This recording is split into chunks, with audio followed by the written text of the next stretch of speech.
बिस्मिल्लाहिर्रहमानिर्रहीम। अस्सलाम वालेकुम। पकोड़े तो आपने कई बार बनाए और खाए होंगे, लेकिन जिस तरह से क्रिस्पी पालक पकोड़े की रेसिपी आज मैं आपके साथ शेयर करूंगी, इसको देखते ही आपके मुंह में आ जाएगा पानी और आप इसको बार बार बनाना पसंद करेंगे। आप इसको एक बार ज़रूर ट्राई करें। रेसिपी पसंद आए तो आप कमेंट करके ज़रूर बताएं कि आपको मेरी ये वाली रेसिपी कैसी लगी है।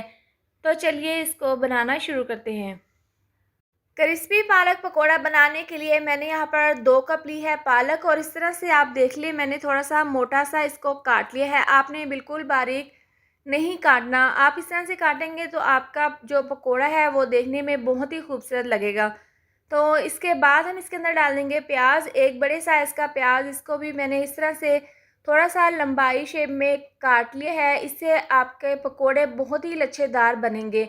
तो इस तरह से प्याज डालने के बाद जो आपस में जुड़े हुए प्याज हैं इनको भी हमने इस तरीके से अलहदा कर लेना है, ताकि इसके ज़बरदस्त से लच्छे बनकर तैयार हों। 2 अदद लाल वाली मिर्चें और 2 हरी वाली मिर्चें काट कर हम इसके अंदर डाल देंगे।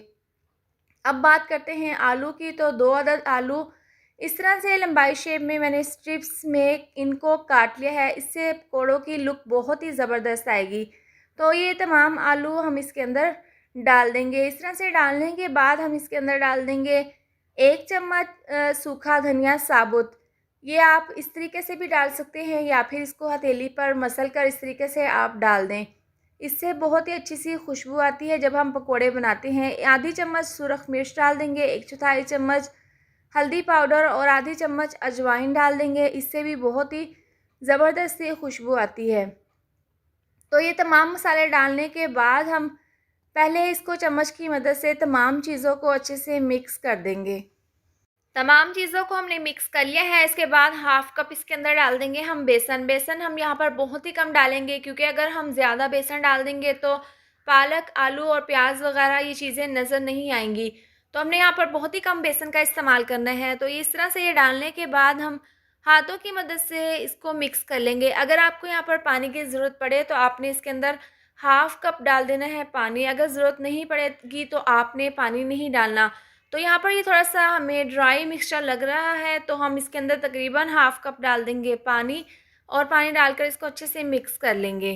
तो ज़बरदस्त सा हमारा पकोड़ों के लिए मिक्सचर तैयार है। इसमें मैं नमक डालना भूल गई थी, लेकिन आपने इसमें टेस्ट के हिसाब से नमक ज़रूर शामिल करना है। मैंने भी इसमें 1 चम्मच नमक डाल दिया था। अब पैन में ऑयल को गरम कर लिया था, और इस तरह से आप यहाँ पर हाथों की मदद से या फिर चम्मच से पकोड़े डालकर फ्राई कर लें। तो मीडियम टू हाई आंच पर हमने इनको फ्राई करना है। आपने लो आंच पर इनको फ्राई नहीं करना, वरना तो आपके पकोड़े क्रिस्पी नहीं बनेंगे। तो इस तरह से हम तकरीबन 8 से 10 पकोड़े पैन में डाल देंगे, और एक साइड से हम क्रिस्पी होने तक और अच्छा सा कलर आने तक हम इनको फ्राई कर लेंगे। एक साइड से इनको फ्राई होते हुए 3 से 4 मिनट लगे हैं। ज़बरदस्त सा इनके ऊपर गोल्डन कलर आ गया है, तो हम इनकी साइड को चेंज कर देंगे और दूसरी साइड से भी इसी तरह से इनको फ्राई कर लेंगे। तो इनको हमने दोनों साइड से अच्छे से फ्राई कर लिया है। बहुत ही ज़बरदस्त सा इनके ऊपर कलर आ गया है। तो हम ये तमाम पकोड़े निकाल लेंगे और गर्मा-गर्म सर्व कर लेंगे। आप भी इस तरह से क्रिस्पी पालक पकोड़ा एक बार ज़रूर ट्राई करें, तो आप इसकी फ़ाइनल लुक देख सकते हैं। बहुत ही ज़बरदस्त, बहुत ही फ्लेवरफुल ये क्रिस्पी पालक पकोड़ा बनकर तैयार हुए हैं। आप अपने घर पर आने वाले रमज़ान पर इसको एक बार ज़रूर ट्राई करें। इसके साथ ही अगर आपको मेरी ये वाली रेसिपी अच्छी लगी तो इसको लाइक और शेयर करें। चैनल पर नए हैं तो इसको सब्सक्राइब कर दें और साथ दी हुई बेल को भी प्रेस कर दें, ताकि आने वाली हर नई वीडियो का नोटिफिकेशन आपको मिलता रहे। अल्लाह हाफ़िज़।